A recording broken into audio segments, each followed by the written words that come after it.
Goffredo Parise è un elemento fondamentale con il quale ragionare, raccontare di ciò che noi siamo. Un premio giornalistico per chi racconta il Veneto. Cronisti e reporter di testate nazionali che concorreranno fino a metà luglio con lavori che documentino luoghi e situazioni dei nostri territori. È solo una delle 3 sezioni della prima edizione del premio Goffredo Parise, presentato oggi e che si terrà al Teatro Comunale di Treviso il 21 ottobre prossimo.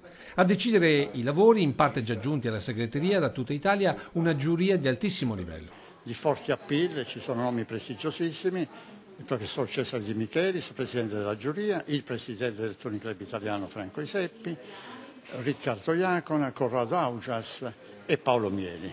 3 le opere che risulteranno vincitrici, di carattere nazionale, una sezione audiovisiva e una su quotidiani e periodici, mentre la terza vincitrice potrà essere un lavoro video di carta stampata ma dedicato esclusivamente al Veneto. Se vogliamo che la gente al di fuori del Veneto ci ascolti, servono dei mediatori, degli ambasciatori che siano credibili. Noi li abbiamo scelti uno per uno con il lanternino, attenzione, cambiando le regole del gioco. Il presidente è un veneto, un veneziano, Cesare De Michelis, quindi per la prima volta forse il Veneto vuol raccontarsi all'esterno usando il proprio dialetto e questa mi pare una grande innovazione.